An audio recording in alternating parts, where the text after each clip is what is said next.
دین کے جتنے بھی شعبے تھے امت ان تمام شعبوں کو لے کر اجتماعی طور پر چل رہی، دعوت بھی، عبادت بھی، تعلیم بھی، ان تینوں شعبوں پر مجتمع تھی۔ یہ ایسا نہیں تھا کہ یہ تین شعبے صحابہ کی تین جماعتوں پر تقسیم تھے، ایسا نہیں، بلکہ ہر ایمان والا ان تین شعبوں سے منسوب تھا، ہر ایمان والا دعوت سے بھی۔ السلام علیکم دوستو، welcome back to my YouTube channel live Delhi Markaz بیان۔ آپ نے ہمارے چینل کو سبسکرائب نہیں کیا ہے تو چینل کو سبسکرائب کر دیں، ویڈیو کو زیادہ سے زیادہ شیئر کریں، لائک کرنا نہ بھولیں۔ آج کا بہت اہم بیان ہے حضرت جی مولانا سعد صاحب کا، ویڈیو کو سٹارٹ کرتے ہیں۔ وأنا متلفدة في ثيابي قال ما خلفك يرحمك الله، قالت فما كلمته ثم قرب إلي البعير فقال اركبي واستأخر عني، قالت فركبت وأخذ برأس البعير فانطلق سريعا يطلب الناس، فوالله ما أدركنا الناس وما افتقدت حتى أصبحت ونزل الناس، فلما اطمأنوا طلع الرجل يقود بي فقال أهل الإفك ما قالوا فارتج العسكر۔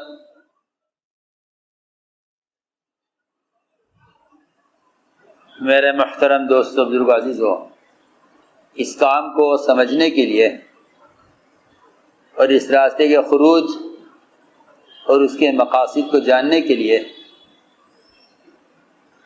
حیات الصحابہ کا پڑھنا بہت ضروری ہے۔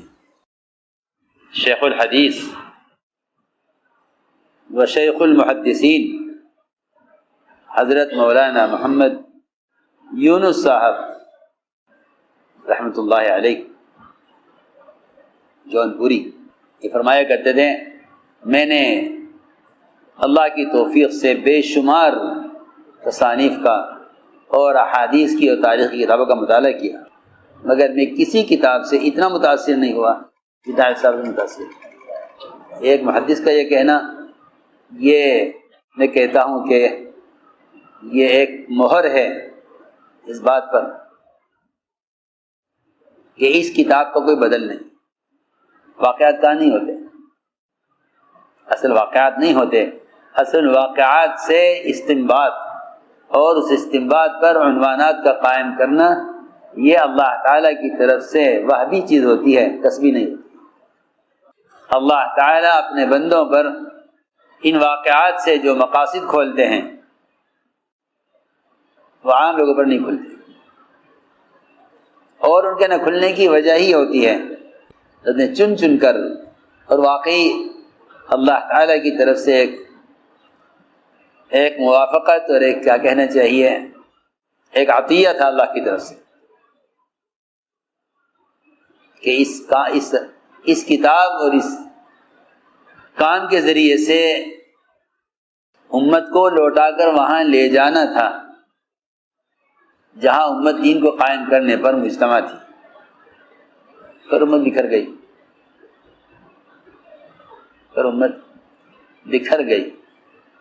بکھرنے کا مطلب میں یہ کہتا ہوں کہ امت دین کے شعبوں میں بکھر گئی، امت شعبوں میں بکھر گئی۔ یہ امت کی تقسیم زیادہ خطرناک ہے، قبائل اور الوان کی تقسیم سے بھی زیادہ مضر امت کا دین کے شعبوں میں تقسیم ہو جانا ہے۔ دور رسالت میں یہ بات نہیں تھی۔ دین کے جتنے بھی شعبے تھے امت ان تمام شعبوں کو لے کر اجتماعی طور پر چل رہی، دعوت بھی، عبادت بھی، تعلیم بھی، ان تینوں شعبوں پر مجتمع تھی۔ یہ ایسا نہیں تھا کہ یہ تین شعبے صحابہ کی تین جماعتوں پر تقسیم تھے، ایسا نہیں تھا، بلکہ ہر ایمان والا ان تین شعبوں سے منسوب تھا، ہر ایمان والا دعوت سے بھی، عبادت سے بھی اور تعلیم سے۔ تو میں نے عرض کیا کہ اللہ کے راستے میں عورتوں کا نکلنا، لوگ اشکال کرتے ہیں، اشکال کی وجہ یہ ہے کہ جہاد کے بنیادی مقاصد کا جاننا ضروری ہے۔ اگر وہ نہیں جانو گے تو اختلاف کرو، اگر وہ نہیں جانو گے تو اختلاف کرو۔ دعوت اصل ہے، اور دعوت امت کے ذمہ ہے، اور عورتوں کو کوئی طاقت نہیں ہے جو امت سے علیحدہ کر، ممکن ہی نہیں ہے، کام امت کے ذمہ ہے اور عورتیں امت سے مستثنا۔ یہ کہنا کہ مردوں کا کام عورتوں کا کام نہیں ہے، سمجھ لے اگر یہ عورتوں کا کام نہیں ہے تو اب باطل عورتوں کے راستے سے آئے گا، مرد مجبور ہو جائے گا حق کو لانے میں عورت کے سامنے۔ یہ حضور اکرم صلی اللہ علیہ وسلم نے اس کام پر اور جہاد پر، دین کو قائم کرنے کی کوشش پر عورتوں کو، مردوں کو، بچوں کو، سب کو جمع کیا، سب کو جمع کیا، یہ نہیں کہا یہ تمہارا کام ہے، تمہارا کام ہے۔ جس قوم کے بچوں میں قتال کا شوق ہو، ان کی عورتوں میں جہاد کا شوق کیوں نہیں ہوگا؟ اچھی بات، بچہ طبعی طور پر کمزور ہوتا ہے۔ تو میں نے عرض کیا کہ ایک سنت ہے، اور سنت یہ ہے کہ ہر امتی داعی بنے، یہ سنت ہے۔ حضور اکرم صلی اللہ علیہ وسلم نے ام حرام بنت ملحان کی تشکیل کر کے اور ان کو اس بات کی خوشخبری سنا کر کہ تم فلاں دریا کا سفر کر کے فلاں ملک میں جا کر وہاں وفات پاؤ گی، یہ بتلا دیا امت کو کہ ہاں جو کام مردوں کا ہے وہ کام عورتوں کا بھی ہے، لیکن عورتیں نہیں نکلا کرتی۔ حضرت فرماتے تھے جب تک امت کی صلاحیت دین کو قائم کرنے پر اجتماعی طور پر نہیں لگے گی، اس وقت تک دین کا نقصان ختم نہیں ہوگا۔ اجتماعی طور پر تک امت کی دین کو قائم کرنے پر قوت اجتماعی طور پر نہیں لگے گی، دین قائم نہیں ہوگا اور دین کا نقصان ختم نہیں ہوگا۔ نے عنوان قائم کیا اللہ کے راستے میں جہاد میں عورتوں کا نکلنا۔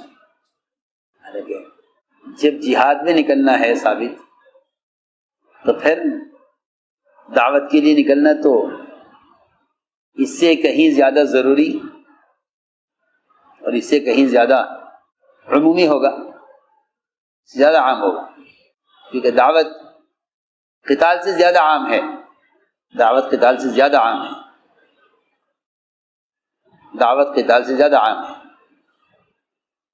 عائشہ رضی اللہ تعالیٰ عنہ کا یہ واقعہ ہے، اور اس واقعے سے حضرت نے کیا کیا نکالا ہے، اللہ اکبر۔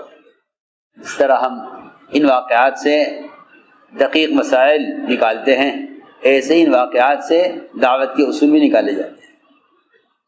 نہیں ہے کہ صرف ان واقعات سے مسائل کا استنباط ہوگا، نہیں، کام کے اصول بھی ان واقعات سیکھے جائیں گے۔ سب سے بنیادی اصول کہ آدمی پوچھ کر چلے تو پھر متہم نہیں ہوتا، پریشان نہیں ہوتا۔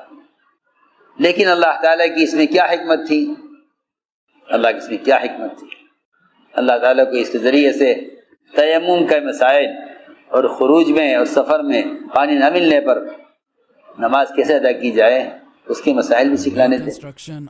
اس کے علاوہ وہ منافقین جن کے دلوں میں مرض ہے انہیں تہمتیں لگانے کا موقع ملا، اور اس پر اللہ تعالیٰ نے ان کو اس اتہام میں جھوٹا بنایا اور یہ بھی بتلایا کہ ان اتہامات سے متقی لوگوں کا درجہ بلند ہوتا ہے، گھٹتا نہیں ہے، متقی کا درجہ۔ آج کل ہم یہ سمجھتے ہیں کہ اگر اپنے اوپر کوئی بہتان آ گیا ہے تو ہمیں مقابلہ کرنا چاہیے، کیونکہ اس سے ہماری بے عزتی ہو رہی ہے۔ کہیں کہ متقی کی تہمت اس کی عزت کو بڑھانے کے لیے ہوتی ہے، متقی پر تہمت عزت کو، جسے نہیں سمجھتے وہ گھبرا کر جواب دے دیتے ہیں، اور جو اس کو سمجھتے ہیں وہ صبر کرتے ہیں، سمجھتے ہیں۔ ان کے لیے تہمتیں نعمت ہوتی ہیں، جو ان اتہامات سے سمجھتے ہیں کہ یہ ترقی کا سبب ہے۔ جن کی عزتیں جھوٹی ہوتی ہیں وہ سمجھتے ہیں کہ ان تہمتوں سے ہم کام کے قابل نہیں رہیں گے، اور یہی وجہ ہے کفار و مشرکین انبیاء اور صحابہ پر تہمتیں لگاتے ہی اس لیے تھے تاکہ یہ عوام میں متہم ہو کر کام کے قابل نہ رہیں۔ یہ اصل مقصد ہوتا ہے، یہ اصل مقصد ہوتا ہے بہتان کا، موسیٰ علیہ السلام پر اور انبیاء علیہ السلام پر، اور خود یوسف علیہ السلام پر اور انبیاء علیہ السلام پر، خود محمد صلی اللہ علیہ وسلم پر، آپ کے گھر والوں پر، ساری تہمتوں کا اصل مقصد یہ تھا کہ جب یہ ایسے ہیں نعوذ باللہ، یا ان کے متعلقین ایسے ہیں، تو پھر ان سے ہمیں راہ کیسے مل سکتی ہے؟ عوام کا اعتماد اٹھانے کے لیے انبیاء اور جو ہے ان کے اہل خانہ سے عوام کا اعتماد اٹھانے کے لیے بہتان لگائے جاتے ہیں۔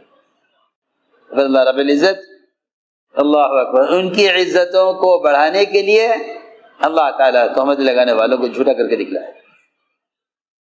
تو ہم نے عرض کیا کہ یہ سب چیزیں ہیں ان واقعات میں، لیکن مشکل یہ ہے کہ ہمیں لوگوں کا نئی نئی باتوں میں مزہ آتا ہے، پرانے واقعات پڑھتے نہیں ہیں، دھیان سے نہیں پڑھتے۔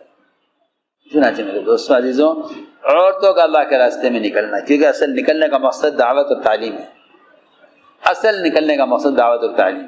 مستورات کا نکلنا اس لیے ضروری اور اہم ہے تاکہ مستورات تک دین پہنچائیں اور ہر گھر کا ماحول تبدیل ہو۔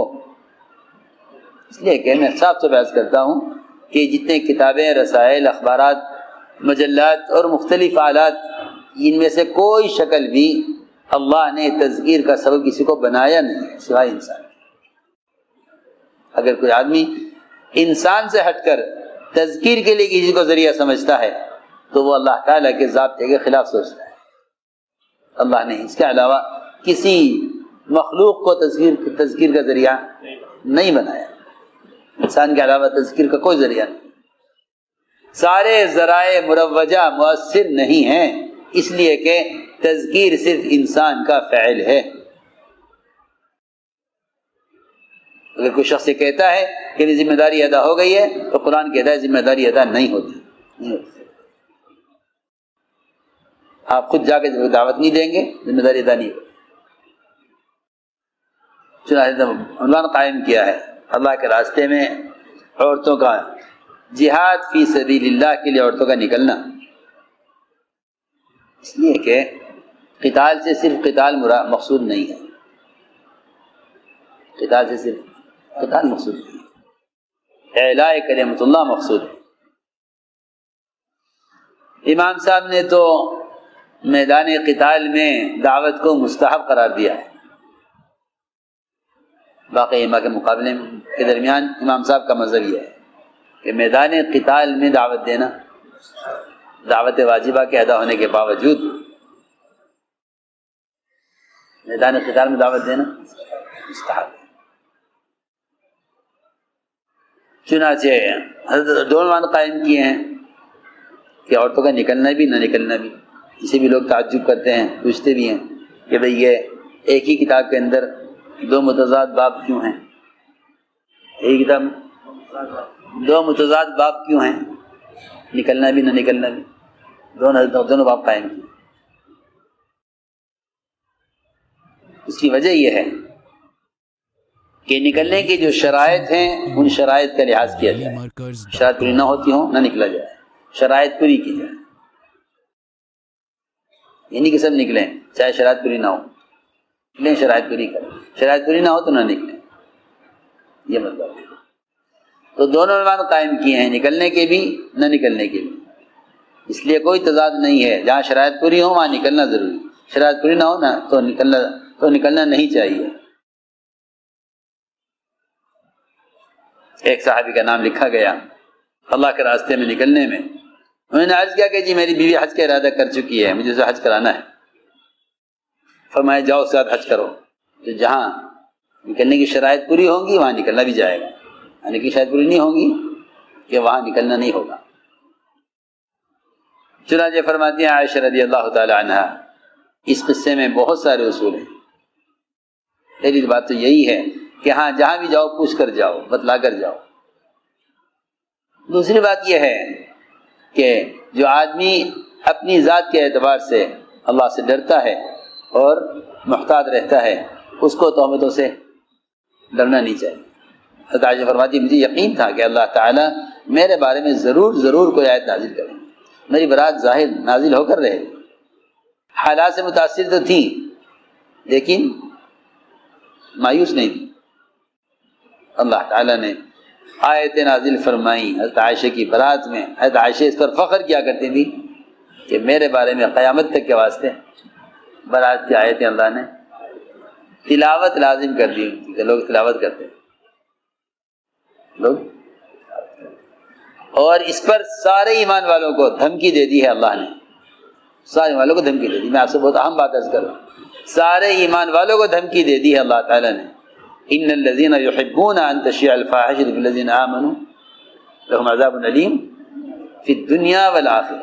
یہ دونوں جگہ عذاب کی دھمکی ان لوگوں کے لیے ہے جو فحش باتوں کو جھوٹ باتوں کو پھیلاتے ہیں اور چاہتے ہیں کہ باتیں پھیلیں. اس لوگوں کے لیے رسوائی ہے، عذاب دنیا میں بھی آخرت میں بھی ہے. چنانچہ فرماتے ہیں عائشہ رضی اللہ تعالی عنہا حضور اکرم صلی اللہ علیہ وسلم کا معمول تھا کہ جب آپ سفر کے ارادہ فرماتے تو اپنی بیویوں کے درمیان قرعہ ڈالتے. حالانکہ قرعہ آپ کے ذمہ لازم نہیں تھا. آپ کو قرعہ ڈالنا احسان کی وجہ سے ہے نہ کہ انصاف کی وجہ سے. احسان کی وجہ سے آپ اس کے پابند نہیں ہیں کہ آپ کون جائے کون نہ جائے اس کے پابند نہیں. آپ کی خصوصیت ہے. لیکن آپ کے اخلاق اور احسان کا تقاضا یہ تھا کہ آپ ازواج مطابق کے درمیان سفر سے پہلے قرعہ ڈالتے. جس کا قرعہ نکل آتا وہ آپ کے ساتھ سفر میں جاتی. جب غزوہ بنی مستلق ہوا تو آپ نے اپنی عورتوں کے درمیان قرعہ ڈالا جس سے آپ کا معمول تھا. حضرت عائشہ فرماتی ہیں کہ آپ کے ساتھ چلنے کے لیے میرا نام آ گیا قرعہ میں. آپ مجھے لے کر نکلے. فرماتی ہیں کہ اس زمانے میں عورتیں تھوڑا کھاتی تھیں جس سے ان کے بدن ہلکے پھلکے رہتے تھے. اس زمانے کی طرح نہیں کہ زیادہ کھانے سے ان کا بدن بھاری ہو جائے. تھوڑا کھاتی تھی. تھوڑا کھانا ہوتا تھا مشقت کے کام ہوتے تھے. اب کھانے زیادہ ہیں مشقت کے کام ہے نہیں، بدن پھول جاتے ہیں. تو فرماتی ہیں کہ جب میرے لیے کجاوا کس دیا جاتا میرے اونٹ پر اور میں اسے بیٹھ جاتی اپنے کجاوے میں، پھر اونٹ کو چلانے والے لوگ آتے اور وہ میرے کجاوے کو اونٹ پر چڑھا دیتے. ہودج کلی سے اٹھاتے اس کو اٹھ کر رکھتے اور اس کو رکھ کر رسی سے باندھ دیا کرتے تھے. یہ معمول تھا. اور پھر میرے اونٹ کی لگام پکڑ کر چلا کرتے تھے. جب حضور اکرم صلی اللہ علیہ وسلم سفر سے فارغ ہو گئے تو آپ صلی اللہ علیہ وسلم واپسی کے لیے مدینہ کی طرف متوجہ ہوئے. جب قریب پہنچے مدینہ منورہ کے تو آپ نے ایک رات کہیں راستے میں قیام کیا. قیام کے بعد آپ نے وہاں سے کچھ کا اعلان کر دیا. لوگ روانہ ہو گئے اور میں قضاء حاجت کے لیے وہاں سے چلی. میرے گلے میں میرا ایک ہار تھا جو بنو ظفار یمن کے ایک علاقے کی کوڑیوں کا بنا ہوا تھا. جب میں وہاں سے فارغ ہوئی قضاء حاجت سے تو وہ میرے گلے سے نکل گیا ایسا کہ مجھے پتہ نہ چل سکا. جب میں واپس آئی کجاوے میں تو میں نے ہار دیکھا اپنے گلے میں تو میں نے ہار گلے میں نہیں پایا. چنانچہ میں اپنی جگہ واپس آئی ہار کی تلاش میں. میں نے ہار تو پا لیا لیکن جب واپس آئی تو قافلے کو نہیں پایا، وہ روانہ ہو چکی. چنانچہ انہوں نے میرے کجاوے کو یہ سمجھ کر کہ میں اس میں ہوں ہلکی پھلکی تھی، پتہ نہیں چلا کجاوے میں کہ آپ ہیں یا نہیں ہیں. انہوں نے اٹھا کر کجاوا باندھ دیا سواری پر اور لے کر روانہ ہو گئے. اور سب کا خیال یہ تھا کہ میں کجاوے کے اندر موجود ہوں. چنانچہ میں نے کجاوے کو اٹھایا اور اونٹ پر رکھا، اس کو باندھا اور مجھے کسی کو شک بھی نہیں تھا اس بات کا کہ میں اس میں ہوں. چنانچہ وہ میری اونٹ کی لگام پکڑ کر نکل لیے. میں واپس پلٹ کر آئی، آ کر دیکھا کہ لشکر تو وہاں سے روانہ ہو چکا ہے. نہ وہاں کوئی بات کرنے والا تھا نہ کوئی جواب دینے والا تھا، وہاں کوئی نہیں تھا. چنانچہ لوگ روانہ ہو گئے. میں وہیں اپنی اوڑھنی اوڑھ کر چادر لپیٹ کر لیٹ گئی اسی جگہ پر. اور میں نے جان لیا کہ جب وہ مجھے نہیں پائیں گے تو واپس آئیں گے میری تلاش میں. کہتے ہیں خدا کی قسم میں لیٹی ہوئی تھی، اچانک میرے پاس سے صفوان ابن معطل سلمی گزرے اور یہ لشکر کے پیچھے چل رہے تھے، کسی کا سامان گر جائے، کسی کی کوئی چیز کھو جائے، راستے سے اٹھانے کے لیے کوئی رہ جائے اس کو ساتھ لینے کے لیے، وہ پیچھے چل رہے تھے۔ یہ معمول تھا کہ ایک آدمی کو بیچ لایا جاتا تھا تاکہ وہ لوگوں کی حاجتیں اور ضروریات کو دیکھتا رہے۔ اس آدمی نے لوگوں کے ساتھ رات نہیں گزاری تھی، چنانچہ انہوں نے مجھے دیکھا اور دیکھے میری طرف آئے، اور انہوں نے مجھے دیکھا ہوا تھا پردے کے نازل ہونے سے پہلے، اس وقت تک پردہ نہیں آیا تھا۔ مجھے دیکھا تو فوراً انا للہ پڑھی، کہا انا للہ و انا الیہ راجعون، یہ تو اللہ کے رسول صلی اللہ علیہ وسلم کی محترمہ ہیں، آپ کی اہلیہ محترمہ ہیں، یہاں کیوں ہیں؟ اور میں اپنے کپڑوں میں اچھی طرح لپٹی ہوئی تھی، کپڑے میں اچھی طرح لپٹے ہوئے۔ میں نے مجھ سے پوچھا کہ کیوں پیچھے رہ گئی آپ، کیا بات ہو گئی؟ سبحان اللہ، کیا ادب ہے۔ فرماتی ہے کہ میں اس باتوں کو جواب نہیں دیا، اس کی بات کا کوئی جواب، اتنے سخت حال میں بھی نامحرم سے بات نہیں کی۔ سوچیے تو صحیح، آج کل لوگوں نے دنیاوی ضرورتوں کے لیے معاشرے کو ختم کیا ہے، معاشرے کو برباد کیا ہے، ضرورتیں گنجائشیں نکال کر، اور سارا مداری جواز پر ہے، سنت اور شریعت اور احتیاط اور تقویٰ تو ختم ہو چکا، تو جواز پر ہے سب۔ اس موقع پر بھی کہتی ہیں میں نے کوئی جواب نہیں دیا، اور یہی انبیاء علیہ السلام اور ان کی ازواج مطہرات کا یہی معمول رہا ہے۔ حالانکہ فرشتہ آیا تھا حضرت مریم کے پاس، کیا تھا؟ فرشتہ، اور فرشتے تو معصوم ہوتے ہیں۔ انہوں نے جواب یہ دیا تو کتنا ہی متقی ہو مگر میں پھر بھی تجھ سے اللہ کی پناہ چاہتی ہوں۔ کیا کہا تھا؟ تو کتنا ہی متقی کیوں نہ ہو میں تجھ سے پناہ چاہتی ہوں۔ بتائیے پھر اولیاء کی کیا حیثیت رہ گئی کہ عورتیں ولی سے پردہ نہ کریں؟ کہ نہیں فتنے کا اندیشہ نہیں ہے؟ فتنے کا اندیشہ نہیں، وہاں پر فتنے کا اندیشہ تھا، اور ادھر مریم ادھر فرشتہ معصوم، جس میں گناہ کا مادہ ہی نہیں ہے۔ اسی کیا کہا انی اعوذ بالرحمن منک ان کنت تقیہ، اگر تم متقی بھی ہے تبھی میں تجھ سے اللہ کی پناہ چاہتی ہوں، میرے سامنے ہٹ جا۔ مولانا الیاس صاحب رحمۃ اللہ علیہ کی اہلیہ صاحب کی والدہ باہر سے بے پردہ آنے والی عورتوں سے مردوں کی طرح پردہ کرتی تھی۔ کیونکہ عورت اندر داخل ہوئی، وہ اما جی نے فوراً اما جی نے پردہ کر دیا، اما جی نہیں یہ تو عورت ہے، آپ پردہ کر رہی، یہ عورت ہے، یہ تو باہر سے بے پردہ آئی، یہ تو مرد ہے، عورت کہاں ہے؟ کون ہے؟ واقعی میں کہتا ہوں ان ساری قیودات کی وجہ سے نمازوں میں کمال تھا، تو کچھ بھی نہیں کہو گے، کوئی پہنچ جاؤ گا کسی مفتی کے پاس فتویٰ لینے کو، وہ کہہ دے گا جائے گا، سخت ہے نہیں، ہاں سب بات۔ الیاء صاحب کی اہلیہ کس سے؟ بے پردہ عورتوں سے پردہ، مردوں کو دیکھتی پھر رہی ہے، عورت کہاں رہی؟ عائشہ رضی اللہ تعالی عنہ نے کہتی ہے میں نے اس سے کوئی بات نہیں کی، حالانکہ اس موقع بعد بھی کتنا بے چین پریشان کہ میں ہوں، یہ ضرورت ہے، میں کھو گئی تھی، میں یہاں رہ گئی تھی، کچھ نہیں، سے بات نہیں کی۔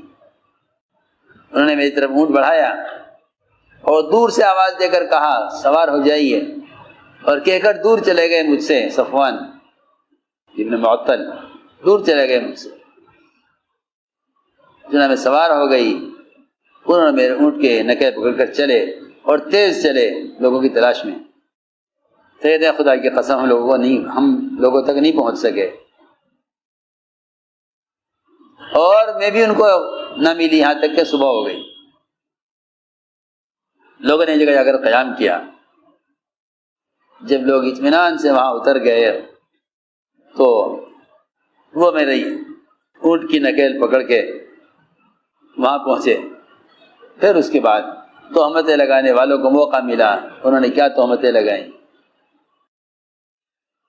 اللهم صل على سيدنا مولانا محمد وعلى آل سيدنا مولانا محمد كما صليت على إبراهيم وعلى آل إبراهيم إنك حميد مجيد. ربنا ظلمنا أنفسنا وإن لم تغفر لنا وترحمنا لنكونن من الخاسرين. رب اغفر وارحم وتجاوز عما تعلم إنك أنت الأعز الأكرم. ربنا آتنا في الدنيا حسنة وفي الآخرة حسنة وقنا عذاب النار. سبحان ربك رب العزة عما يصفون وسلام على المرسلين والحمد لله.